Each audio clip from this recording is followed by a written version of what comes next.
Bien, bonjour à tous. Alors, peut-être pas pour les élèves, mais pour toutes les personnes extérieures, les partenaires, je me présente. Je suis Marianne Butazoni, proviseure du lycée Louis de Foix. Le lycée Louis de Foix, c'est un lycée polyvalent où nous avons des formations générales et technologiques. Nous avons des formations du supérieur, notamment en BTS. Alors, nous avons des formations tertiaires et des formations industrielles. Lorsque nous avons été contactés pour parler de relations entre les entreprises et le lycée, dans la seconde qui suivait, on a dit, mais bien sûr, comment ne pas rentrer dans ce dispositif? Aujourd'hui, il me paraît improbable que l'école fonctionne sans les liens avec l'entreprise et l'industrie, et l'inverse me semble exact aussi. Donc, nous avons souhaité participer à cet événement. Vous avez la chance, je parle aux élèves, d'avoir aussi préparé et participé, et vous allez donner votre avis. Et je trouve ça extrêmement riche, l'idée de dire que les chefs d'entreprise veulent l'avis des jeunes. Et vous verrez, ils vont vous le donner, vous allez peut-être être surpris. Et surtout, comment, après ça, nous allons pouvoir continuer les liens. Parce que eh bien, tous ces jeunes-là, c'est l'avenir de l'industrie, l'avenir de l'entreprise, l'avenir de la France. C'est peut-être un peu pompeux. Et pourtant, c'est vrai, c'est vous qui allez construire notre société demain. Donc aujourd'hui, vous avez la chance d'avoir beaucoup de partenaires présents. Vous allez avoir des échanges extrêmement riches.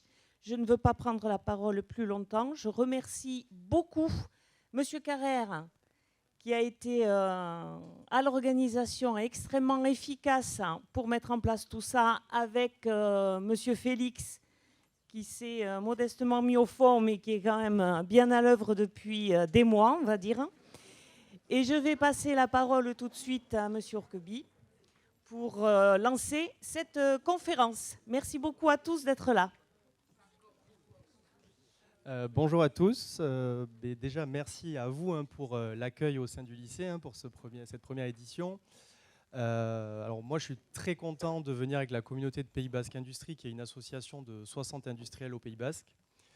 D'autant plus content qu'il y a à peu près 15 ans, j'étais à votre place dans ce lycée où j'ai passé mon bac.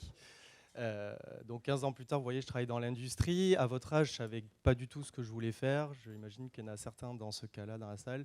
Vous inquiétez pas, vous avez encore beaucoup de temps pour choisir. Et si on a voulu donc venir à votre rencontre, c'est pour deux choses. Déjà, savoir ce que vous attendez de votre futur métier, votre futur employeur, quels sont vos désirs et vos envies par rapport à votre futur métier. On voulait aussi vous montrer que l'industrie, c'est plein de super sociétés. Vous verrez en bas l'exposition, donc tous les produits qui sont fabriqués au Pays Basque. Donc vous avez des super carrières à faire avec des métiers intéressants, des salaires qui sont plus que convenables. Donc vous avez tout intérêt à aller vous y intéresser et découvrir les métiers. Donc voilà, Mathieu, je vais te passer la parole. Je vais pas être très long. Bonne matinée à tous et puis on se voit lors du cocktail après la conférence. Merci Thibault, merci Madame la proviseure. Donc un mot, donc je suis Mathieu Dutil, directeur général en charge de l'économie à la communauté d'agglomération. J'excuse le président de la communauté d'agglomération qui ne pouvait pas être là, Jean-René Etchegaray, maire de Bayonne. Un mot pour dire nous déjà d'être assez impressionné de votre présence et je dirais de tout ce monde qui est présent ce matin. Madame le proviseur le disait, vous avez de la chance. Moi, je me demande si ce n'est pas les industriels qui ont de la chance de vous avoir là ce matin. Parce que globalement, quand elle disait que c'est vous l'avenir, c'est très juste. Et je pense que de vous intéresser ce matin à la richesse et à la diversité des entreprises qui sont présentes sur le territoire, je pense que ça peut vous éclairer ou ça peut vous donner des idées de ce que vous pourriez avoir envie de faire plus tard. Et je pense que là, il y a un terreau qui est pour vous très, très intéressant. Et un tout petit mot pour terminer, parce qu'on est très heureux en tant que... Nous, on est une collectivité publique, on n'est pas un industriel. On accompagne les industriels sur leur développement, on accompagne Pays Basque Industrie, qui est issu d'une réflexion commune. Et on est très heureux de pouvoir mener ce type d'événement aujourd'hui dans le lycée Louis de Foix. Et on espère de même pouvoir le faire dans d'autres lycées du territoire, le territoire pour nous étant le Pays Basque. On espère qu'on pourra le dupliquer à l'intérieur du Pays Basque et dans d'autres lycées. Et un grand merci à Didier Félix et à toutes les personnes qui se sont mobilisées, parce que c'est un très très joli événement qui est offert pour vous. Je pense qu'on va commencer tout de suite les tables rondes. Merci. On va pouvoir présenter Victoria pendant la table ronde, ça sera plus logique. Merci beaucoup, je pense qu'on peut les applaudir. Oui, c'est prévu.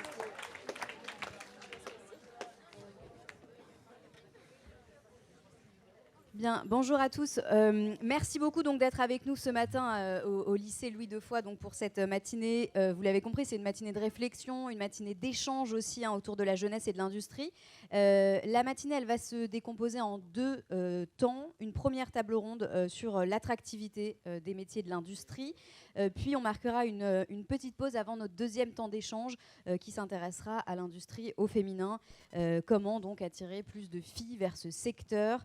C'est ce dont nous discuterons tout à l'heure avant de se retrouver autour d'un petit buffet pour le déjeuner. Alors je voudrais qu'on commence tout de suite en accueillant Victoria Guillaumont, donc, qui a été présentée rapidement.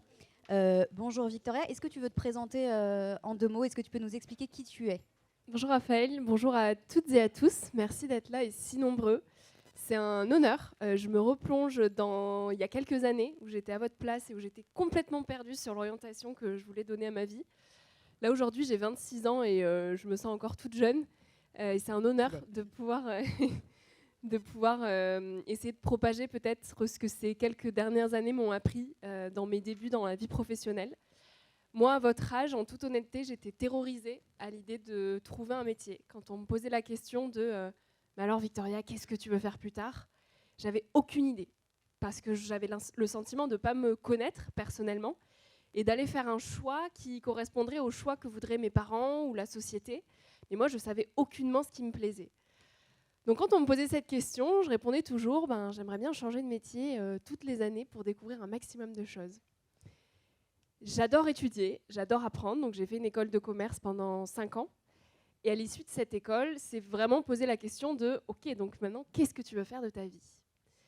Et là, j'ai lancé un podcast, donc c'est comme une émission radio, qui m'a permis d'aller à la rencontre de personnes qui m'inspirent et qui aujourd'hui transforment le monde, que ce soit dans les secteurs de l'industrie, mais aussi dans tout un tas d'autres secteurs, notamment liés à l'écologie, et de personnes qui ont des destins singuliers, qui ont cru en leurs rêves et qui se sont dit « Ok, il y a une voie toute tracée qu'on m'impose de suivre et il y a aussi la voie qui m'appartient, celle de mes rêves, où bien souvent on me dit « c'est un rêve, ça ne fera pas ton métier parce que ça ne gagnera pas d'argent, donc laisse ça de côté. » Suis ta vie bien sagement, et puis après, peut-être, tu te poseras la question de tes rêves. Et donc, dès la sortie de mes études, je suis allée me confronter à ces personnes-là qui ont fait de leurs rêves une réalité. Et aujourd'hui, ça fait plus de 180 personnes que j'interviewe sur mon podcast Nouvel Oeil, qui, toutes et tous, ont construit une vie atypique, à la hauteur de leur passion, de leur conviction aussi, et qui aujourd'hui inspirent le monde. Donc, j'ai jamais arrêté de faire ce podcast. Aujourd'hui, voilà, ça fait 5 ans que je l'anime et j'ai fait de cette passion mon métier, en partie, puisqu'on aura l'occasion peut-être d'en reparler, mais je fais d'autres choses à côté, notamment des conférences, j'écris des livres aussi, et là, je réalise mon premier documentaire. Mais ça m'a appris une chose, c'est que bien souvent, on a des rêves et on ne se les autorise pas parce qu'on attend le bon moment, ou on attend que quelqu'un nous dise « c'est bon, tu peux le faire ». Et là, cette passion, je l'ai découverte en faisant. Et donc, j'aurai l'occasion, peut-être plus en détail après, pendant la table ronde, de tisser un petit peu mon parcours et toutes ces prises de conscience. Mais là, s'il y a une chose que j'aimerais vous dire, peut-être pour introduire cette conférence, c'est que vous avez plein de belles années là qui s'ouvrent à vous. Et ce que vous allez beaucoup apprendre, c'est dans l'action et en tentant des choses différentes. Quelles que soient ces choses, aussi diverses soient-elles, confrontez-vous à des choses qui vous font peur. Et tester plein de choses. Et c'est en testant plein de choses que vous allez peut-être pointer du doigt ce truc qui vous parle plus qu'autre chose, qui vous fait sentir quelque chose au fond de vous de « Ah, ça, c'est ça, j'aime bien, ça me passionne, je sens que j'ai un élan vital en moi. » Et c'est cette chose-là qu'après, vous pourrez porter au monde. Donc voilà, je ne vais pas trop blablater en quelques mots tout ce que je fais. Et voilà. Merci beaucoup. En tout cas, c'est sûr que tu es une figure inspirante pour la jeunesse. Donc, ils ont de la chance de t'avoir aujourd'hui. On va effectivement t'inviter à réagir tout au long des échanges, tout au long de ces conférences. Tu nous donneras ton point de vue sur les différents sujets abordés. Juste pour vous préciser qu'on est également suivi en direct, en visio, hein, sur Zoom. Donc, il y a des gens qui nous regardent. Donc, je dis ça notamment pour les personnes qui vont venir sur scène, de bien parler avec le micro pour qu'on puisse bien vous entendre. Ils vont pouvoir interagir aussi avec nous, les gens qui nous suivent à distance. Je vais vous expliquer dans un instant comment ça va se passer. D'abord, je voudrais qu'on accueille les 4 jeunes qui vont venir témoigner. Alors oui, par contre, on est au lycée, mais on va faire comme si on n'était pas au lycée. On va pas du tout bavarder pendant que les autres parlent.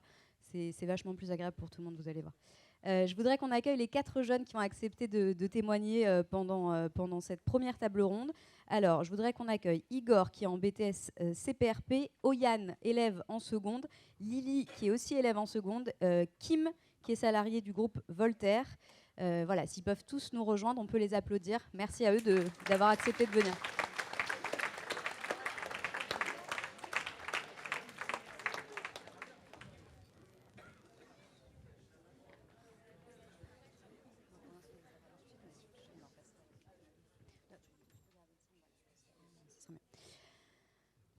Voilà, il y a Kim qui nous rejoint, donc salarié de Voltaire Group. On va expliquer ce que c'est, ce qu'elle y fait.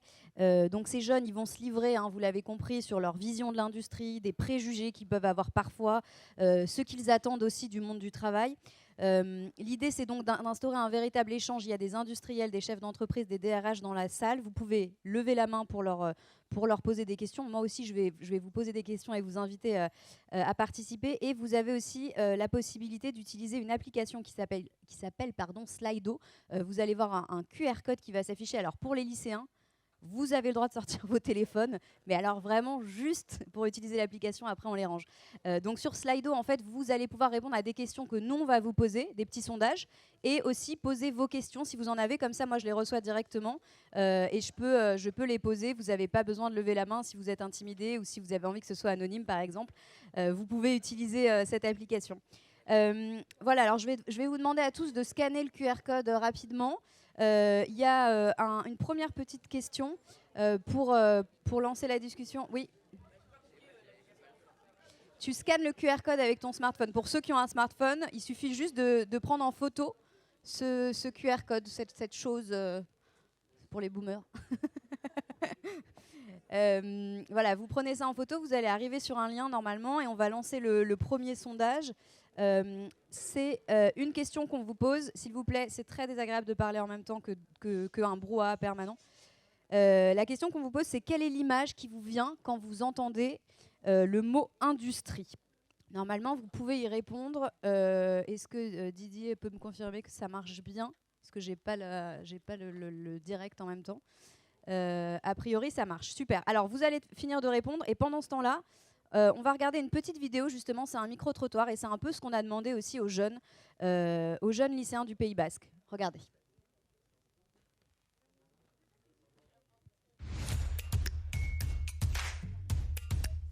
Les usines avec la fumée qui sort en haut. Les usines. Une usine grande qui pollue énormément. Les commerces et la distribution. Et plein de gens qui produisent des choses à la chaîne. Beaucoup d'installations très robotiques.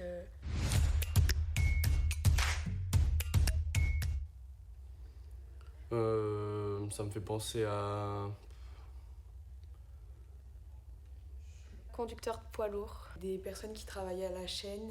Électricien. Des ouvriers, des scientifiques.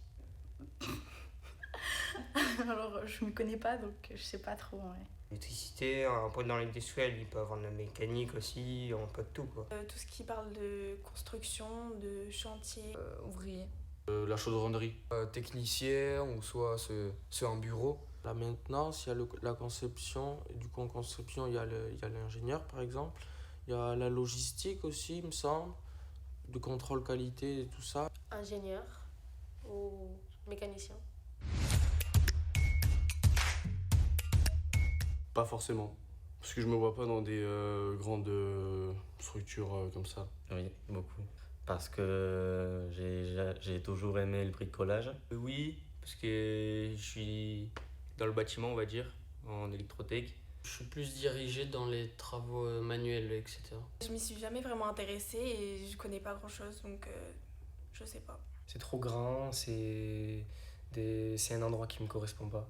Non, pas trop. Parce que, je sais pas, j'aime pas travailler à la chaîne, faire la même chose toute la journée. Oui. Parce que mon père il travaille dans ça et quand il me raconte, ça a l'air bien. Pour moi, en fait, l'industrie, c'est plus travailler dedans, dans des usines. Et moi, je préfère être dehors, par exemple sur les chantiers ou des choses comme ça. Pour moi, l'industrie, c'est on bouge beaucoup. Et j'aime bien être posée, que ce soit derrière un bureau. Pas trop. Je vois ça un peu comme de la chaîne, faire des choses à répétition. Bien sûr, pas de problème. En étant une fille, on peut faire les mêmes choses qu'en étant un garçon. Oui, je pense. C'est vrai que quand on parle d'industrie, on pense plutôt aux garçons. Mais je pense que oui, les filles, elles ont aussi leur place. Oui, je pense. Malheureusement, non. Mais je le vois bien, par exemple, dans notre classe. Et c'est que masculin. Je pense qu'il y a plus de garçons quand même dans l'industrie. De mon point de vue, les filles elles préfèrent faire autre chose. Nous, on a étudié l'année dernière que justement, il y avait plus de garçons qui étaient attirés par ce métier. Alors, il y a beaucoup plus de garçons dans cette filière, en tout cas, ça c'est sûr. Mais bien sûr, ça peut attirer les deux. Je pense qu'il y a beaucoup de filles qui veulent y aller et qui n'y vont pas parce qu'elles ont peur d'être discriminées ou d'être mises de côté. Pour moi, c'est un travail universel et tout le monde peut faire. Oui, puisque ma maman, elle travaille là-dedans, donc il y a la preuve. Elle fait monteuse-ajusteuse. Euskola, le coca basque, et basquela, je crois, la pâte à tartiner basque. Turbo Meca et Dassault. Catchy Closing et le basquela. Le chocolat, le coca du Pays Basque. Safran, c'est très fameux. Et après, j'en connais une en Daï, Sudec. Basquilé et Euskola. Libashki et l'Ardikashna. Le gâteau basque, ça compte. Et après, le jambon. Compositadour. Les pièces d'avion de chez Lawak et les vêtements de chez Catchy Clothing. Les espadrilles, le gâteau basque. Il y a Onetic, c'est une industrie de fromage. Lawak, qui est dans l'aviation. Et il y a Tribord aussi, je crois que c'est une branche de Decathlon qui fait surtout dans les planches de surf.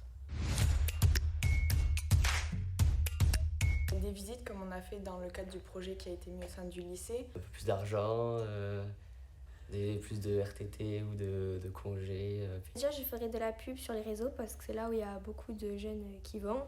Ensuite, je montrerai qu'il y a quand même une bonne ambiance, que tout le monde s'entend bien et que c'est agréable de venir travailler. Je proposerai d'organiser des visites avec certains lycées.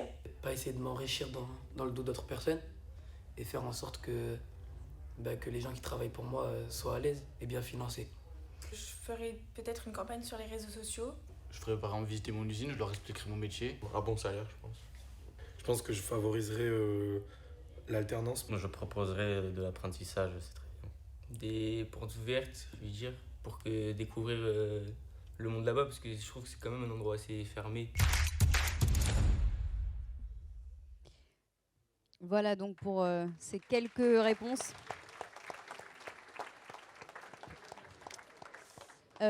Peut-être qu'on peut afficher à l'écran aussi vos réponses à la question quelle image vous vient en tête quand vous entendez le mot industrie. Donc vous avez répondu sur Slido. Alors moi j'ai le nuage de mots devant moi, je ne sais pas si on peut l'afficher.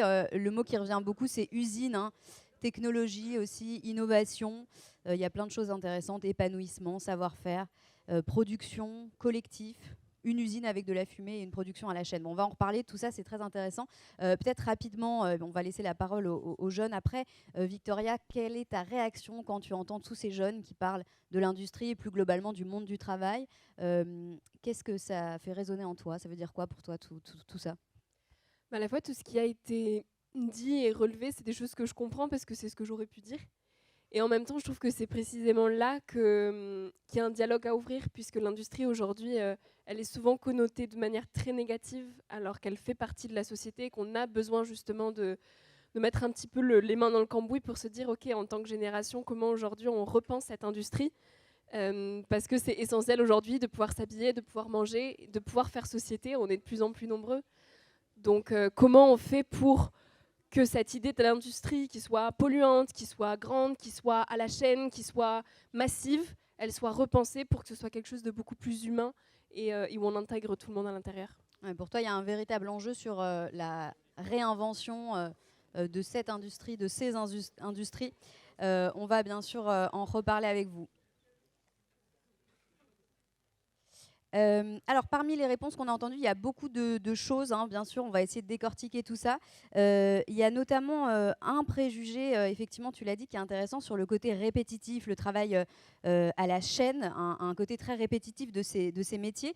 Alors, je sais qu'on a dans la salle le DRH d'Alki, qui fabrique du mobilier et qui a un témoignage à nous livrer là-dessus. Est-ce qu'on peut lui faire passer un micro? Je sais qu'il a quelque chose à nous dire là-dessus, sur le beau geste, le fait que finalement, on a beau faire le même geste, le résultat est toujours différent. Et c'est assez intéressant pour casser un peu ce préjugé du travail répétitif. Bonjour à tous. Alors j'avais oublié que je devais parler. Bon. Bienvenue. Voilà, enchanté. Et je devais parler sur le beau geste, c'est ça? C'est ça. Bon. C'était plus... mais de toute façon, j'ai repensé la même chose en revoyant la vidéo.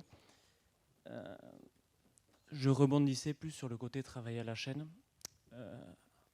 qu'on connote très souvent de façon négative. Quand on dit travail à la chaîne, ça séduit personne. C'est pas... moi, dans mon esprit, en tout cas, il faut y voir autre chose. Moi, ce que je vois, ce que j'ai fait aussi, et je pourrais en parler si vous êtes intéressé plus tard, c'est que le travail à la chaîne, il est répétitif que quand on le sent de manière répétitive. C'est-à-dire qu'on fait, oui, effectivement, le geste toujours de la même manière, de manière répétée, mais si tu choisis de le voir comme le fait de répéter le geste jusqu'à trouver, je ne sais pas comment expliquer, mais... Est-ce que vous pouvez juste rapprocher le micro un peu de votre bouche? Merci beaucoup. Est-ce qu'on m'entend mieux? Ah, super, ouais. Bon. Je disais que si on choisit de voir le geste répétitif comme quelque chose qu'on répète jusqu'à trouver le geste parfait, typiquement, nous, on fait des chaises et des tables en chêne massif, on travaille le bois, on ponce. Les ébénistes qui pensent une grande partie de la journée, mais ils ne le vivent pas comme s'ils pensaient toute la journée. En fait, ils cherchent le moindre défaut, ils cherchent à trouver le geste le plus efficace, ils cherchent à trouver le fait, ils sont constamment concentrés sur le fait que leur geste doit être le plus propre possible. Ils ne le vivent pas comme un truc long qu'ils doivent répéter toute la journée, ils y voient autre chose. Alors si on n'est pas capable de voir autre chose, ça devient répétitif. Et dans ce cas-là, c'est négatif, je suis d'accord. Si on est capable d'y voir autre chose, d'un coup, ça prend un autre intérêt. Voilà. Voilà, tout est une question de perception aussi et de l'amour du geste, du travail qu'on fait au quotidien. Merci beaucoup pour ce témoignage. Alors, il y a quelque chose qu'il faut mettre en avant aussi, c'est la diversité des métiers qui existent. Quand on parle de l'industrie, on ne peut pas parler d'un seul métier, vous l'avez bien vu, on pense à beaucoup de choses et ça regroupe énormément de métiers, l'industrie. Et on a l'impression que les jeunes qui témoignent dans cette vidéo n'ont pas tous conscience de tous les métiers qui peuvent exister dans l'industrie. Alors, on a des témoignages. Est-ce que Kim, par exemple, tiens, on va te faire passer le micro. Hop, est-ce que vous pouvez lui passer, s'il vous plaît? Kim, tu travailles donc à Voltaire Group. Est-ce que tu peux nous expliquer ce que c'est ton métier à Voltaire Group? Qu'est-ce que tu y fais là-bas? Il faut bien coller le micro sur le menton comme ça. Voilà. Bonjour à tous. Alors moi, je travaille du coup au sein de Voltaire Group en tant qu'ingénieur chef de projet innovation. Donc mon métier est vraiment de concevoir le produit jusqu'à la phase d'industrialisation, donc la mise en production du produit pour ensuite le donner au marketing pour qu'ils puissent le mettre sur le terrain. Et est-ce que tu peux nous expliquer Voltaire Group, ce que vous faites? Donc Voltaire Group, c'est une sellerie haut de gamme. Donc on conçoit des selles pour l'équitation, tout ce qui est harnachement aussi et accessoires destinés au monde de l'équitation. Donc c'est des produits de sport avec une matière très noble qui est le cuir. Est-ce que toi, c'est quelque chose que tu connaissais, les selles, la sellerie, avant d'arriver dans cette boîte? Comment tu t'es retrouvée là? Alors moi, je connaissais la selle parce que je pratiquais l'équitation depuis toute petite, donc c'était vraiment une passion pour moi. Et alors mon parcours, moi, j'ai fait du coup un bac S. Je ne sais plus exactement ce que c'est actuellement, mais un bac scientifique. Ensuite, j'ai fait une prépa et j'ai fait un diplôme d'ingénieur en physique-chimie et procédés 4.0. Et du coup, on ne travaillait pas du tout des matières naturelles comme le cuir. C'était vraiment quelque chose que je ne connaissais pas du tout. Mais je savais que je voulais lier vraiment mon métier avec ma passion. Et j'ai réussi à intégrer Voltaire Group où j'arrive à faire les deux.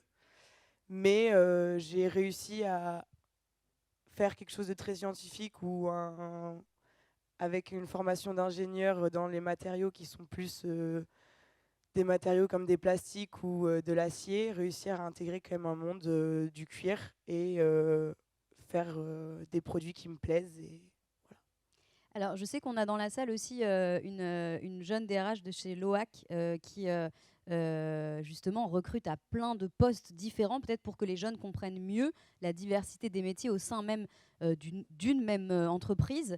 Est-ce qu'elle peut lever la main si elle est là et nous expliquer, merci beaucoup, nous expliquer un peu quand on travaille dans les ressources humaines à Loac, c'est quoi les différents métiers qui existent, à quel poste est-ce que vous recrutez?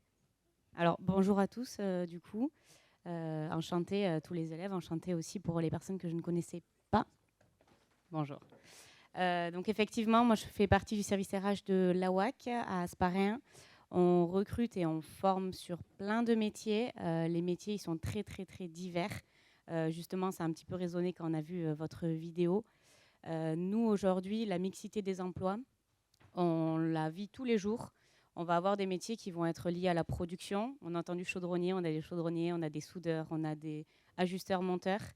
On a des usineurs qui travaillent plutôt sur machines à commande numérique, mais pas que. Ça, c'est tous les métiers de production. On a tous les métiers liés à la qualité, les contrôleurs, on les a entendus aussi dans le reportage. Et on a ensuite tous les métiers plutôt liés au bureau. On va avoir le commerce, les achats, la chaîne de logistique, les approvisionnements. Voilà, il faut savoir que pour avoir une entreprise de cette taille-là, et même pour des entreprises de plus petite taille, vous allez avoir une diversité de métiers assez importante. Et ce qui est important aussi, on l'a entendu, au niveau de l'alternance. Donc, on a des alternants dans tous ces secteurs-là. On a aujourd'hui à peu près une trentaine d'apprentis sur le site. Ça va du métier vraiment de la production jusqu'au diplôme d'ingénieur. Et ça vous permet justement de découvrir un petit peu tous les métiers de l'industrie. Merci beaucoup. Alors justement, on a vu le métier d'ingénieur avec Kim, mais même dans un seul métier, quand on est diplômé d'une école d'ingénieur, il y a plein de façons d'exercer ce métier au sein de l'industrie, dans différentes boîtes. Je sais qu'on a notamment BMS Circuit qui est bien représenté aujourd'hui avec plusieurs salariés qui sont là, et notamment Yulen Serrano qui est un jeune ingénieur process qui est diplômé de l'Estia. Peut-être que certains d'entre vous se destinent à faire cette école. Est-ce que Yulen, tu peux nous expliquer ce que c'est ton métier, ton quotidien professionnel? En fait, ça veut dire quoi, être ingénieur process à BMS? Bonjour déjà, moi je suis du coup ingénieur process. Et en fait, le département process, c'est tous ceux qui s'occupent du Tiens, colle bien ton micro sur le menton, comme ça c'est plus facile. Du paramétrage des machines de production. Donc nous, en fait, on fabrique des cartes électroniques. Et quand on va fabriquer un nouveau produit, on va s'occuper de bien paramétrer différentes machines et de faire en sorte qu'on soit capable de produire ce qu'on veut produire. Merci beaucoup. Est-ce que tu peux nous expliquer, BMS, ce que vous faites, cette boîte, pour ceux qui ne connaissent pas? En fait, on fabrique des cartes électroniques. Donc nous, ce qu'on va faire, c'est qu'on va monter les composants sur les PCB nus. Donc on va monter les composants sur les cartes électroniques à la chaîne pour avoir à la fin un produit fini. Merci. Alors, je voudrais qu'on parle un peu d'orientation, justement, comment on se retrouve à travailler dans ces métiers. Je vais faire un petit sondage à main levée. Parmi les jeunes, est-ce qu'il y en a déjà qui savent, qui veulent s'orienter vers le secteur de l'industrie? Est-ce que, à main levée, levez la main si vous avez envie de travailler dans ces métiers de l'industrie? Ah, on en a un. OK. Et est-ce que, autre question, levez la main ceux dont les parents travaillent dans le secteur industriel, ingénieur, tous les métiers qu'on a pu citer. Est-ce qu'il y en a qui ont des parents? Oui, il y en a quand même quelques-uns. OK. Mais en fait, je crois, si je peux me permettre, je pense qu'on a du mal à s'imaginer ce que peut être le secteur de l'industrie. Moi, c'est un mot, pendant bien longtemps, quand on m'en parlait, c'était presque un gros mot. Et en fait, je ne me rendais pas compte de tous les métiers que ça pouvait couvrir. Et c'est peut-être votre cas aussi aujourd'hui, si vous hésitez à lever la main, c'est parce qu'en fait, quand on vous parle d'industrie, vous vous dites, mais qu'est-ce qu'il y a exactement derrière l'industrie. Alors que quand on dézoome un petit peu nos vies et notre société, l'industrie, elle est partout. Elle est dans tous les secteurs d'activité. Et on l'a vu là à travers le témoignage de celles et ceux qui ont pris la parole. En fait, l'industrie, c'est nos vies. Et il y a des façons de tirer des passions dans chacun de ces pans de l'industrie. Et donc, encore une fois, ça vous ramène à la question de quelle est votre passion. Et de cette passion, vous allez pouvoir directement impacter l'industrie. Donc je crois que c'est normal s'il y a si peu de personnes qui lèvent la main parce que l'industrie aujourd'hui, c'est ce qu'on sait pas essaye ce que c'est. de montrer. Effectivement, c'est vrai que c'est peut-être un peu flou pour ces jeunes. On va essayer de leur montrer plusieurs exemples justement avec des métiers différents. On a Igor justement qui est avec nous. Est-ce que Igor, tu es donc en BTS CPRP? Est-ce que tu peux nous expliquer ce que ça veut dire et comment tu t'es retrouvé à t'orienter vers ce BTS? Est-ce que tu peux lui passer le micro, Kim, s'il te plaît? La première partie de la question. Alors, c'est quoi le BTS CPRP? C'est pour faire quoi comme métier? Conception des processus de réalisation de produits. Ok. Personne comprend quand on dit ça. C'est surtout de l'usinage en fait sur machine à commande numérique ici. Le côté machine conventionnelle se fait surtout en bac pro apparemment. Donc on va finir dans la région, ça va être surtout les entreprises dans l'aéronautique forcément. Mais ça peut être très diversifié après. Ok. Et toi, comment tu t'es retrouvé dans ce BTS? Qu'est-ce qui te plaisait là-dedans? Alors de base, en bac pro, j'étais dans de la maintenance plutôt. Et j'ai réalisé que je voulais pas faire ça toute ma vie. Du coup, je voulais partir plutôt dans la conception, dans la production. Et voilà, c'est comme ça que je me suis retrouvé là. Tu t'imagines faire quoi comme métier justement quand tu vois tous ces préjugés sur l'industrie? Toi, qu'est-ce que tu en penses? Tu dois travailler dans ces grandes entreprises dont on a parlé? Ouais, oui, forcément, ça fait partie du secteur. Mais moi, c'est plutôt le côté bureau des méthodes qui m'intéresse, plutôt que vraiment la production directement à l'atelier. Et est-ce que, alors justement, on parlait du côté déterminisme des parents, de l'orientation qui se fait souvent en fonction de sa famille. Est-ce que toi, tes parents travaillent dans ce secteur? Est-ce que tu as de la famille qui travaille dans l'industrie? Pas du tout, non. Pas du tout. Donc tu as choisi cette voie vraiment parce que c'était quelque chose qui te parlait, qui te plaisait, en tout cas en fonction de ton évolution. Alors on a aussi deux lycéens qui sont avec nous. On va pouvoir passer le micro peut-être à Lily et Oyan. Ils sont tous les deux venus pour nous rapporter un peu ce qui s'est dit dans leur classe parce qu'on leur a demandé de travailler sur ce sujet de l'industrie. Donc ils se font aujourd'hui l'écho de leurs camarades en venant nous rapporter un peu ce qui a été dit dans leur classe. Alors qu'est-ce que vous feriez, en tout cas qu'est-ce que votre classe ferait pour attirer plus de jeunes dans l'industrie? Qu'est-ce qui en est ressorti de ce travail que vous avez fait, Lily? On peut lui passer le micro peut-être. Du coup, en fait, il y a 3 thèmes qui nous ont été proposés. Donc, mon groupe, à moi, c'était si vous étiez le patron. Et donc, de ce thème, on avait 4 questions posées. Donc, la première, c'était donc, que feriez-vous pour que plus de jeunes travaillent dans l'industrie? Donc là, il y a 5 points majeurs qui sont revenus. Donc, il y avait développer des liens entre le scolaire et l'industrie. Parce que ce qu'on a remarqué, c'est que l'industrie ne venait pas vers le lycée et le lycée ne venait pas non plus vers l'industrie. Donc on a proposé pour remédier à ça des rencontres au sein des lycées ou des webinaires, des visites d'industrie. Ce qu'on est en train de faire, quoi. Oui, du coup, oui. Et donner des explications sur l'industrie aussi parce qu'on a souvent une fausse idée de ça. Après, il y avait aussi, pour attirer les jeunes, pour le coup, un meilleur salaire parce qu'on se fait souvent des fausses idées comme quoi le salaire de l'industrie est faible dans l'industrie. Des horaires flexibles, une bonne ambiance de travail et un cadre de travail attrayant. Ok, merci beaucoup. On va en reparler. Il y a plein de choses intéressantes. Je pense que les industriels vont pouvoir réagir là-dessus. Yann, est-ce que tu peux nous dire s'il y avait nous, dans notre classe, nous avons parlé de la valorisation de l'employé. Parce que, par exemple, la France valorise le travail de soldats dans l'armée. Eh bien, il faudrait faire la même chose dans les industries pour attirer certaines personnes dans ce secteur.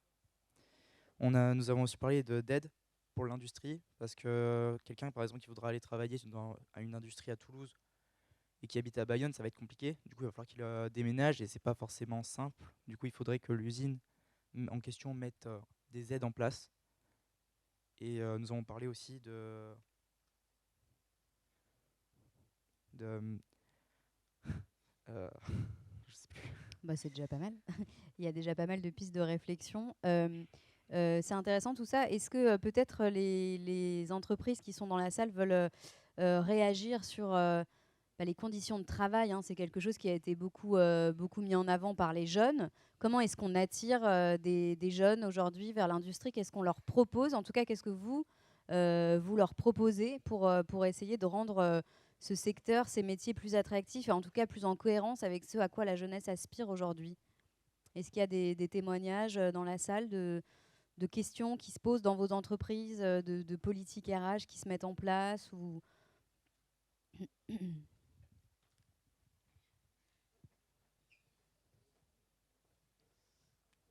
Oui. Personne ne se tente, donc je vais me jeter dans la fosse au lion. Jérôme Védy, je suis le directeur de l'entreprise Epidor 64, une entreprise qui est installée à Briscousse et qui fabrique des sacs en cuir, de la maroquinerie de luxe. Aujourd'hui, moi je suis arrivé dans cette entreprise il y a 6 ans. Je ne viens pas du tout de ce monde-là, j'ai travaillé dans d'autres secteurs industriels auparavant.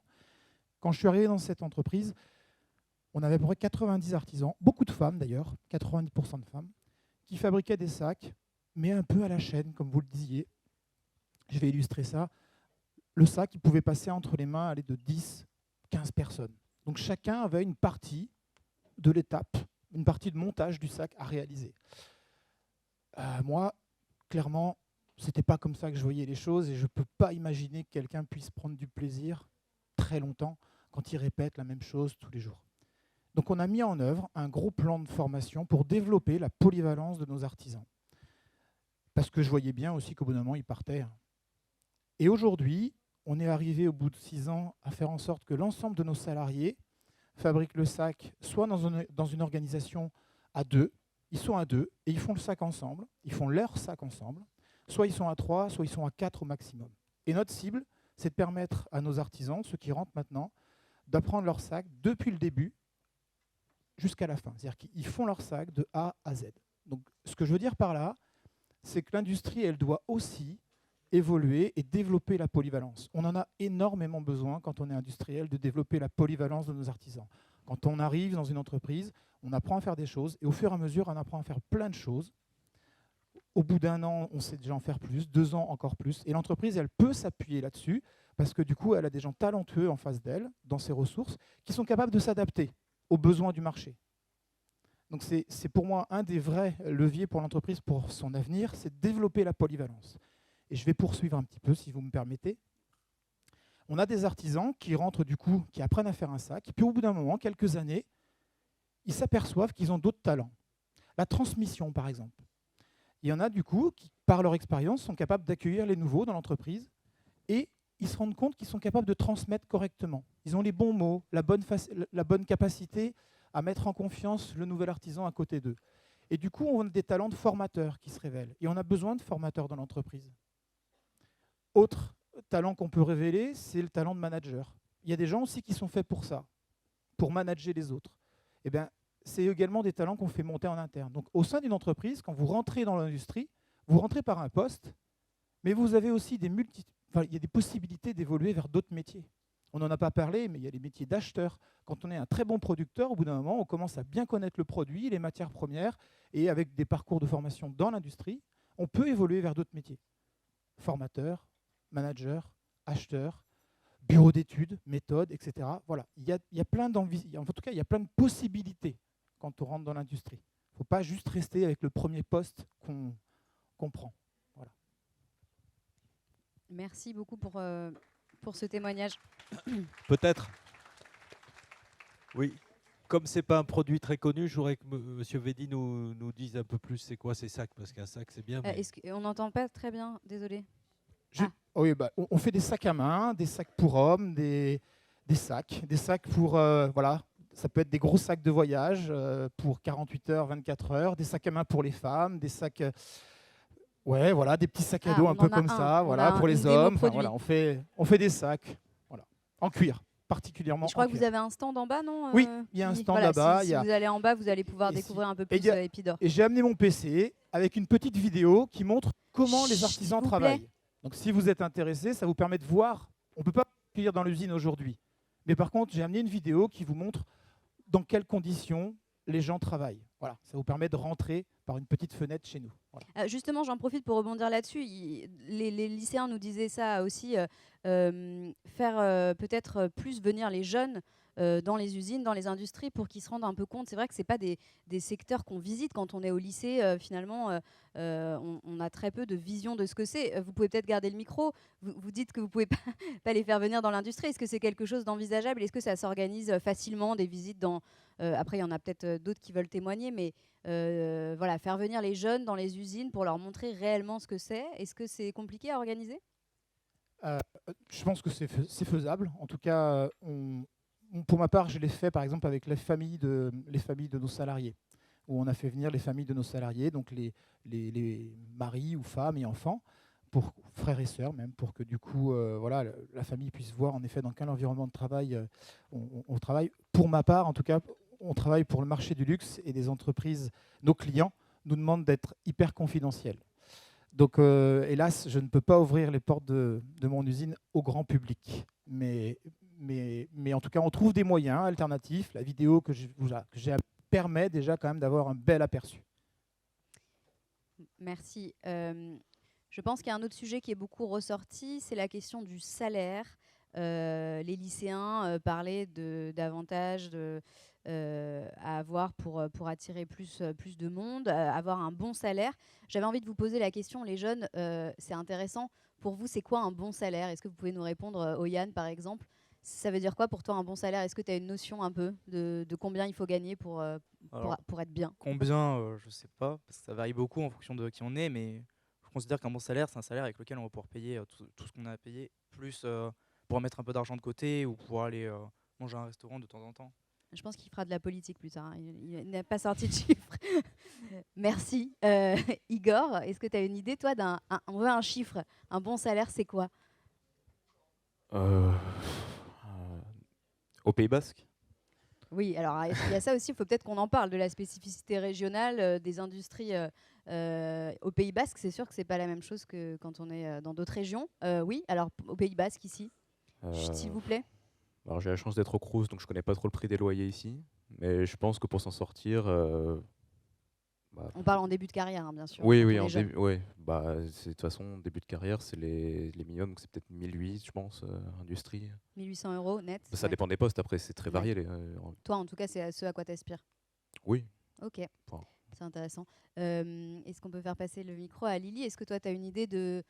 Ce serait quoi un salaire correct pour toi pour un premier poste? En fait, ça dépend aussi de où on travaille, dans quel secteur, dans quel ce qu'on fait comme métier en final. Bien sûr. Et aussi, oui, en fait, non, je sais pas du tout, j'ai pas d'idée. Je pense vers les 2000 €, on est bien là pour le coup. D'accord. Kim, est-ce que toi, tu voudrais nous dire un mot de peut-être ta représentation d'un salaire correct quand on débute, en tout cas dans ton secteur? D'un salaire correct. Pour toi, en tout cas, quand tu étais étudiante, tu t'imaginais quoi? Un bon salaire pour toi, c'était quoi pour pouvoir vivre en début de carrière, vivre au Pays Basque? Alors pour vivre au Pays Basque en début de carrière, pour moi, ce qu'on nous dit à l'école et ce qu'on a réellement aussi, il y a un petit delta, on va dire, entre ce qu'on espère et ce qu'on peut avoir. Mais au Pays Basque, qui est déjà une région hyper attrayante et qui donne envie à beaucoup de monde, on va dire, pour venir travailler ici. Un salaire aux alentours de 2000 €, c'est quelque chose de très bien. Ok. Alors, et on s'en sort très bien. Je voudrais qu'on ait l'avis d'une DRH. Je sais qu'il y a la DRH de Technoflex, Nathalie Bello, qui est dans la salle, il me semble. Ça veut dire quoi un bon salaire pour vous? Et surtout, qu'est-ce que vous dites aux jeunes qui sont beaucoup à réclamer de meilleurs salaires pour pouvoir être attirés vers ces métiers de l'industrie? Qu'est-ce qu'on leur dit à ces jeunes? Bonjour à tous, je suis ravie d'être là. Est-ce que vous pouvez rapprocher le micro très près de votre bouche, s'il vous plaît? M'entendez? Donc juste au moins pour présenter Technoflex. Oui. Donc Technoflex, nous sommes une industrie pharma. Alors je voudrais juste aussi donner la définition de ce que l'industrie, parce qu'on ne l'a pas fait depuis le début. L'industrie, c'est ce qui va prendre de la matière première pour la transformer. Ça veut dire qu'aujourd'hui, tous les produits que vous avez sont issus de l'industrie. Votre téléphone, vos vêtements, vos trousses, vos cahiers, tout ça, ça vient de l'industrie de transformation, soit du bois, soit de l'électronique. Donc nous, pour notre part, on est dans le pharmaceutique, c'est-à-dire qu'on va transformer du plastique pour faire des dispositifs médicaux. Donc à Technoflex, on transforme du plastique pour en faire des poches médicales, c'est-à-dire les poches que vous voyez accrochées au lit du malade pour administrer soit du sang, soit de l'anticancéreux et de plus en plus des cellules souches. Les cellules souches, ce sont vos propres cellules qu'on va vous réinjecter pour être votre propre médicament, sans rejet et sans effet, sans test sur l'animal. Donc vous voyez déjà, quand on dit ça, on change de dimension. On est loin de l'usine en bleu qui fait de la fumée. On est dans le monde scientifique. Donc ça veut dire que pour avoir des gens compétents dans le monde scientifique, eh ben, on va aller chercher les meilleurs. Et quand on va chercher les meilleurs, eh ben, on va les payer. Un bon salaire aujourd'hui, ce n'est pas le salaire que vous allez demander, c'est le salaire qu'on va vous donner en fonction de la valeur ajoutée que vous allez amener dans l'entreprise. La valeur ajoutée, c'est quoi? C'est vos compétences, comme madame en innovation, le jeune homme en conception. Ben, chez nous, par exemple, dans nos poches, il faut discuter avec des laboratoires pharmaceutiques, comprendre la molécule qui va être mise dans la poche, comment on va la concevoir, comment l'infirmier et l'infirmière va l'utiliser, comment ça va être administré, comment elle va voyager dans le monde, quelles contraintes elle va subir lors des voyages. Donc tout ça, ça va créer des métiers dans l'entreprise. Donc à Technoflex, on a 120 métiers pour créer une poche médicale qui va être vendue par les plus gros laboratoires pharmaceutiques. Donc on a besoin de talents, et les talents sont les compétences que les salariés, chacun à leur niveau, vont venir apporter dans toute une chaîne de production, que ce soit un opérateur, comme disait monsieur, qui va contrôler la poche. Il faut savoir que nous, on peut fabriquer 100 millions de poches et que chaque poche va être contrôlée par un opérateur, ou plusieurs bien sûr, parce qu'on doit s'assurer que la poche qui va être destinée à un patient et un seul n'est ni contaminée ni contaminante pour le patient. Donc ça veut dire que derrière, on va avoir des gens qui vont contrôler la poche, des gens qui vont acheter les matériaux, des gens qui vont gérer le contact avec le client, être avec des scientifiques, avec des laboratoires pharmaceutiques, des pharmaciens. Ben, tout ça, ce sont des compétences qu'on va aller chercher, qu'on cherche au Pays Basque et qu'on cherche aussi à travers certaines écoles très spécialisées, par exemple en plasturgie.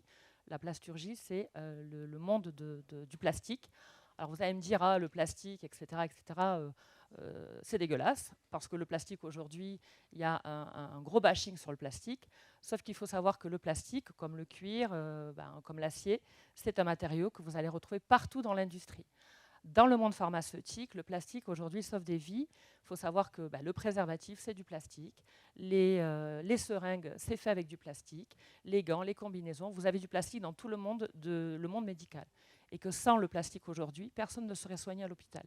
Ce plastique-là, vous n'allez pas le retrouver le long de nos plages parce que ce sont des matériaux qui sont recyclés et qui sont dans des filières de traitement très spécifiques qui s'appellent des déchets hospitaliers et qui ne peuvent en aucun cas se retrouver dans la nature parce qu'ils sont traités et éliminés selon des filières très strictes et très, très réglementées.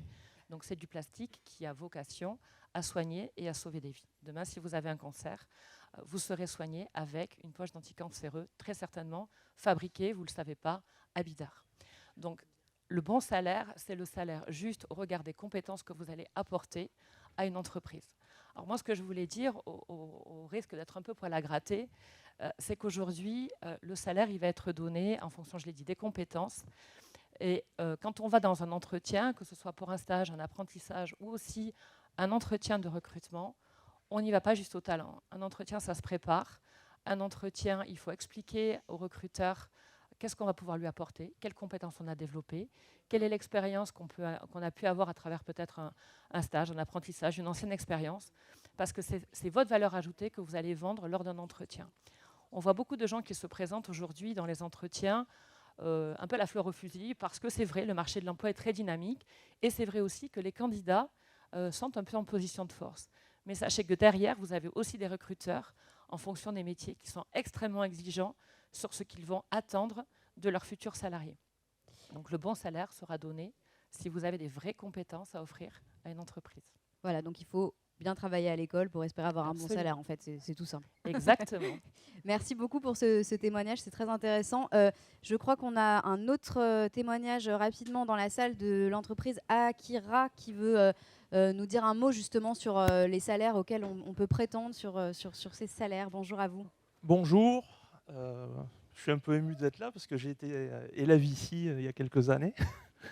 Maintenant, je suis le patron d'une petite boîte de mécanique. On est une cinquantaine de personnes. Donc moi, je vais vous donner des chiffres, puisque vous avez demandé.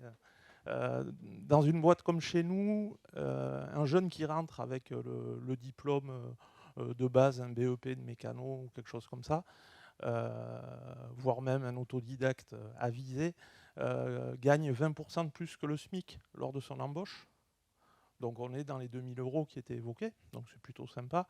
Et le salaire moyen, sur les 60 personnes, ça doit être, je ne l'ai pas calculé, mais ça doit être dans les 3002, 3003. Au-delà de ça, il faut savoir qu'une entreprise, elle peut partager la valeur qu'elle produit. Par exemple, chez nous, on redistribue 30% de tout ce qui est gagné par l'entreprise à part égale entre les salariés. Ça veut dire quoi? Ça veut dire que les bonnes années, ça peut être 2000, 3000, 4000, 5000, jusqu'à 10 000 € qui sont reversés. Donc ça fait plusieurs mois de salaire. Donc ça, c'était pour vraiment vous donner une vision vraiment très concrète et très réelle de ce qui peut se passer dans l'industrie. Si vous choisissez bien la boîte où vous allez bosser. Voilà. Après, juste un mot pour vous dire ce qu'on fait. Et je pense que ça n'a pas été assez dit dans ce que vous pourriez attendre de l'industrie. Dans l'industrie, on peut faire des trucs sympas.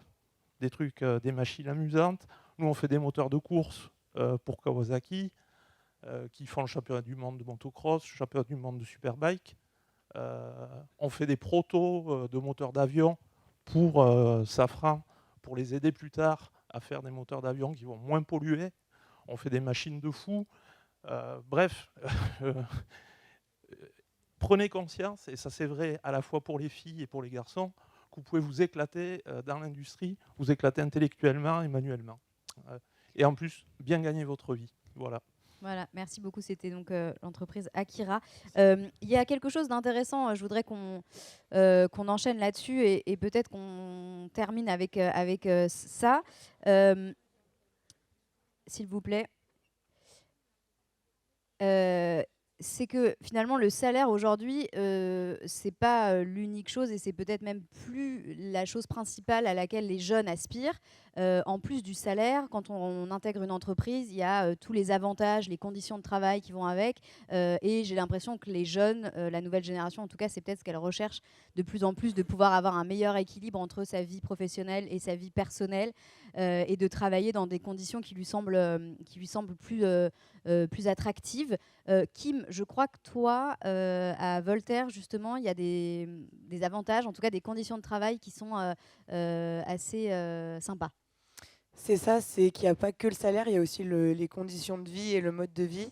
Et avoir du temps pour soi et le temps de faire ses activités à côté qui nous passionnent vraiment, si par exemple notre métier n'est pas un métier passion ou quoi que ce soit, c'est hyper important aussi. Et je sais que chez nous, on a la chance de pouvoir travailler que 4 jours sur 5.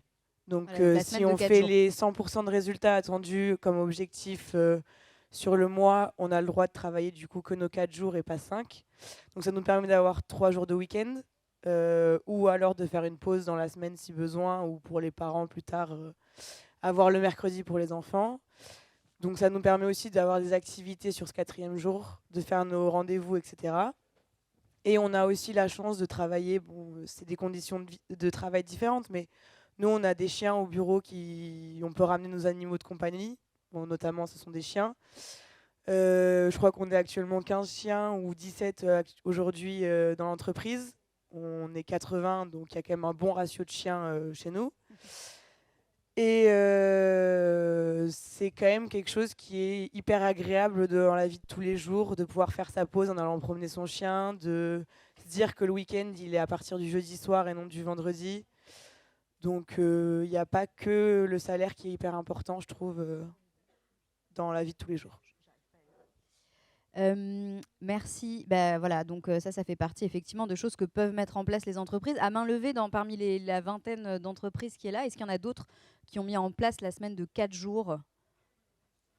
Ouais, alors, ok, donc c'est déjà, oui, 3 entreprises. Est-ce que vous voulez dire un mot sur ça, sur l'efficacité, la productivité sur 4 jours depuis que vous l'avez mis en place? Qu'est-ce que ça change pour les salariés? Bonjour, donc moi c'est Laurent Lasquibar, je travaille chez La Berry, entre Saint-Jour-de-Marenne et Cam. Donc on fait, j'espère que tout le monde connaît, du foie gras et du saumon fumé. Et effectivement, alors plusieurs expériences sur les semaines à 4 jours. Alors déjà, pour toute la population encadrante, on fait du télétravail 2 jours par semaine maximum. On tient aussi à ce que la présence physique sur site soit maintenue. Le full télétravail, on n'y croit pas trop. On a besoin de se retrouver pour travailler sur des projets ensemble. La créativité, c'est aussi l'échange et la confrontation. Et dans les ateliers, dans nos ateliers de fabrication, tant en saumon qu'en foie gras, en fait, on a des semaines de 4 jours sur 4 mois dans l'année. Ce qui permet aussi aux salariés d'avoir du temps. Ce n'est pas toujours le vendredi que tombe le jour off. Il y a des jours dans la semaine, mais ça permet à chacun de s'organiser comme il le souhaite pour faire ses activités. Et c'est vrai que tout le monde s'y retrouve parce que ça fait des semaines où les gens sont moins fatigués, de meilleure humeur et en productivité, on se retrouve considérablement.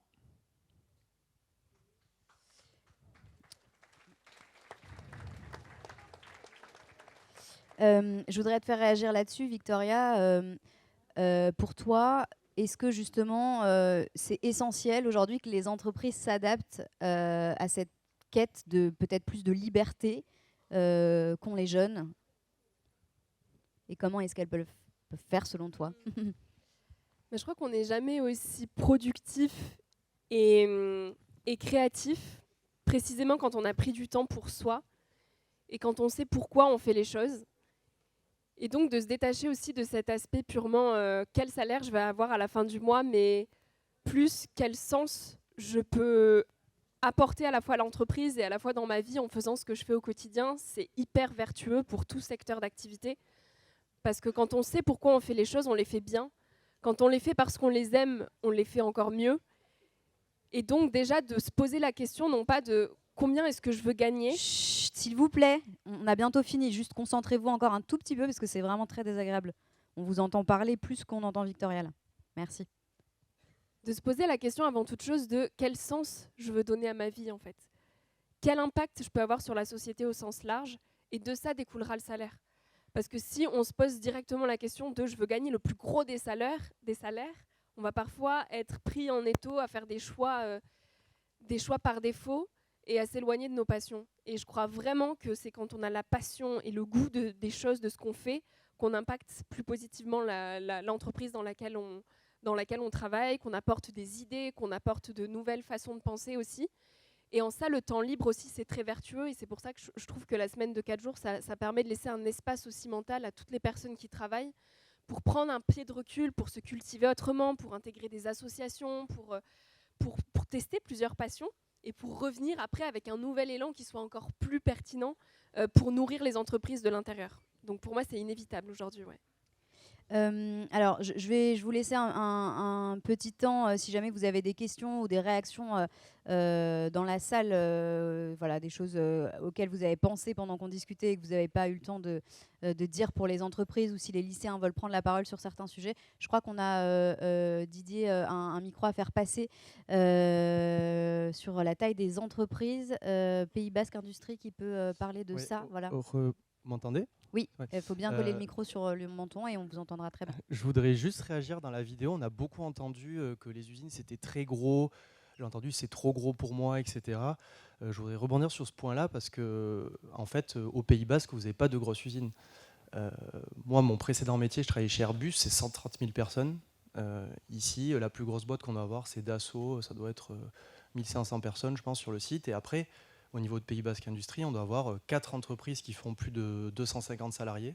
Ça veut dire que tous les autres, c'est à peu près entre 10, 20, 30. On a vu Akira, à peu près 50 salariés. C'est des petites entreprises, en fait. Hein, ce n'est pas des grosses usines. Et donc, si vous cherchez quelque chose voilà, avec de la proximité, tout le monde connaît le dirigeant, tout le monde connaît le service qualité, tout le monde connaît la prod. C'est un petit peu comme une famille. Et vous êtes très très loin du stéréotype, la grosse usine où personne ne se connaît et tout le monde travaille à la chaîne. Donc c'était quand même important de le rappeler. Et justement, j'en profite pendant que vous avez le micro. C'est vrai que cette conférence sur l'industrie, on ne parle pas de l'industrie en général dans toute la France, mais bien de l'industrie au Pays Basque. Alors, est-ce que vous pouvez nous dire peut-être pour les jeunes, bon, ils sont originaires d'ici, donc ils connaissent bien, mais c'est vrai que le Pays Basque, c'est quand même un territoire qui est hyper attractif. Alors, comment faire pour que l'industrie au Pays Basque soit hyper attractive finalement? Est-ce que l'industrie n'aurait pas intérêt à jouer sur ce côté très plaisant du territoire et du fait qu'il y ait beaucoup de gens qui ont envie de venir vivre ici pour pouvoir attirer des jeunes? En fait, à mon sens, l'industrie est déjà hyper attractive. C'est juste qu'on ne le voit pas, on ne le communique pas assez, d'où ce genre d'événement. Mais on l'a dit, on a des salaires qui sont intéressants. On travaille sur des produits du quotidien. On prend le sac de luxe de Jérôme. Je pense que si vous en avez un jour, vous serez très content d'en avoir un. Mais là, vous avez l'occasion de le fabriquer. Donc l'industrie est déjà attractive. En termes de transition écologique, on n'en parle que de ça à la télé, vous entendez ça, l'environnement. Je peux vous dire que toutes les sociétés elles sont engagées sur ces sujets-là. Par exemple, au niveau Pays Basque Industrie, on a parlé du plastique avec Technoflex. Ce plastique, aujourd'hui, quand il n'y a pas de filière de revalorisation, il est enfoui au Pays Basque. D'accord ? Et donc, nous, entre industriels, on travaille à le revaloriser, à lui donner une seconde vie. Donc, sur tous les critères que vous pouvez avoir envie d'avoir dans votre futur métier, intéressez-vous un tout petit peu à l'industrie, vous verrez qu'en fait, ça coche plein de cases et je pense que tout a été dit lors de la table ronde. Voilà, c'est vrai que le côté transition écologique, on ne l'a pas énormément évoqué, alors que je pense que c'est un sujet en soi. C'est vrai qu'on était plus sur l'attractivité, mais évidemment, c'est un sujet à part entière, donc c'est intéressant de le préciser. Je voudrais, pour terminer, vous reposer une petite question sur Slido. Vous allez pouvoir ressortir vos téléphones pour répondre à cette question. Après cette discussion, pour vous, quel est le défi majeur que doit relever le secteur de l'industrie en termes d'attractivité? Ça s'adresse aussi bien aux industriels qu'aux jeunes qui sont avec nous. Voilà, donc vous pouvez reflasher, scanner ce QR code pour nous répondre là-dessus. Victoria, peut-être un mot de conclusion après tout ce qu'on s'est dit sur cette première table ronde. Justement, peut-être le plus gros défi, c'est celui de la cause environnementale aujourd'hui. Et c'est un aspect aussi qui est revenu quand on a demandé à ceux qui sont là de décrire en un mot ce que leur évoquait l'industrie, c'est le mot pollution. Et justement, en fait, de relocaliser l'industrie, donc l'industrie du Pays Basque, de faire ça localement, ça pollue beaucoup moins que de priver ces entreprises-là de se développer et d'importer de d'autres pays. Là, le coût environnemental est démultiplié, alors que de revenir à des choses beaucoup plus locales, beaucoup plus traditionnelles, qui sont faites à quelques kilomètres de chez nous, peut-être en plus petit comité, dans des structures qui soient à taille plus humaine, ça, c'est agir en faveur de l'environnement. Donc bien souvent, voilà, on fait un raccourci en disant que l'industrie, c'est des pollueurs, mais l'industrie bien faite et locale, comme l'industrie du Pays Basque, c'est justement œuvrer pour le bien commun. Voilà, donc consommer local, produire local. Alors, on me dit qu'il y a une question sur le chat, mais je crois que je n'y ai pas accès. Tac. Didier, je ne sais pas si vous l'avez, le chat de Zoom, parce que moi, je ne l'ai pas. J'ai le chat de Slido, mais pour le coup, il n'y a que des jeunes qui écrivent des bêtises dessus. Donc, je n'ai pas. Alors, par contre, je vois que... Alors, vous n'êtes pas en train de répondre sur le bon truc, là. Parce que tout le monde répond sur le premier sondage de quelle image vous vient en tête. C'est le deuxième. Pourquoi ça ne marche pas? Tac. Ah, voilà, c'est parce que vous ne le voyiez pas avant, je pense. Là, si vous retournez sur Slido, vous allez avoir la question quel est le défi majeur que doit relever le secteur de l'industrie pour attirer des jeunes? On va conclure là-dessus, si vous pouvez nous répondre sans mettre des bêtises. Ça serait super sympa de votre part. Alors, la question du lycée d'Asparin, c'est justement par rapport aux entreprises. Comment est-ce que vous prenez en compte ces questions de développement durable? Est-ce que parmi vous, il y en a un ou une qui veut témoigner d'éléments qui ont été mis en œuvre sur ces questions de protection de l'environnement et de développement durable? Ça, c'est la question du lycée Saint-Joseph d'Asparin, qu'on remercie.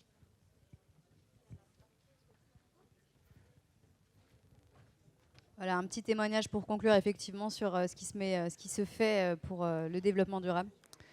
Bonjour à tous, je suis Malvina de la société Celsa, qui est entre Boucau et Tarnos. Donc la partie recyclage en fait fait partie de l'ADN du groupe parce que nous recyclons de l'acier et donc nous faisons 100% d'acier recyclé. Donc tous nos produits sont revalorisés derrière. pour éviter en fait des extractions de minerais chaque année.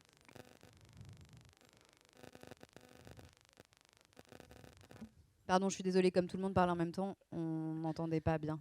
Est-ce qu'on peut répéter s'il vous plaît ? Je répète. Donc nous, Celsa, en fait, nous recyclons de l'acier. Donc en fait, nous fabriquons des billettes. Donc c'est des poteaux à section carrée entre 7 et 13 mètres et des bobines d'acier. Et en fait, tous nos produits sont issus de l'acier recyclé. Donc 100% de nos produits viennent de l'acier recyclé, donc qui permettent en fait d'éviter chaque année des extractions de minerais pour pouvoir en fait l'acier, on l'a partout. On l'a dans des chaises, on l'a dans les bâtiments, on l'a dans le bâtiment, ça je viens de le dire. Voilà, on l'a partout.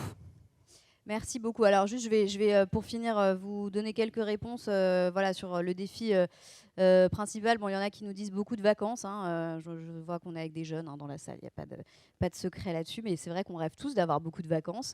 Qu'est-ce qu'on avait d'autre ? Mais quand on aime ce qu'on fait, on a moins le besoin et l'envie de prendre des vacances. Ils le comprendront plus tard, je pense. Le faire de la pub sur les réseaux sociaux, c'est vrai que c'est intéressant. Communiquer de plus en plus. Peut-être sur les réseaux pour faire connaître vos métiers à la jeunesse. Excusez-moi Didier, je finis juste de lire quelques trucs. Mettre en valeur et expliquer aux jeunes le métier grâce à des rencontres, c'est ce qu'on a dit, ça revient beaucoup.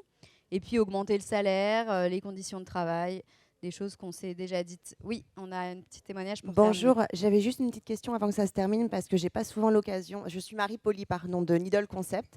Je m'occupe de la communication chez Needle et j'ai pas souvent l'occasion d'avoir autant de jeunes devant moi qui parlent de l'industrie, enfin qui sont venus parler de l'industrie. Et justement, j'aimerais bien avoir leur point de vue et pas le nôtre sur qu'est-ce qu'ils attendraient, eux, du mode de communication de l'industrie pour que ça les attire.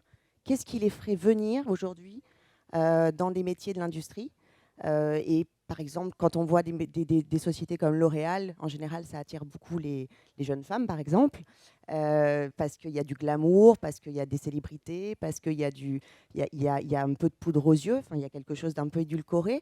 Mais aujourd'hui, les jeunes qui sont ici, qui sont dans je pense au collège ou lycée, ils sont au lycée, c'est ça ? Lycée. Qu'est-ce qui ferait qu'aujourd'hui, ça pencherait justement le côté de l'industrie les attirerait ? Voilà, bon, c'est un peu ce qu'on disait sur les conditions de travail, etc. Oui, mais ça ils ne mesurent peut-être pas encore à ce stade-là. Mais là, à aujourd'hui, qu'est-ce qui ferait briller leurs yeux ? Voilà. Est-ce que les deux lycéens, est-ce que Oyane et Lily, vous avez, qu'est-ce qui ferait que vous auriez envie de vous diriger vers cette branche si aujourd'hui ce n'est pas le cas, par exemple ? On peut peut-être lui passer le micro, s'il te plaît, Kim.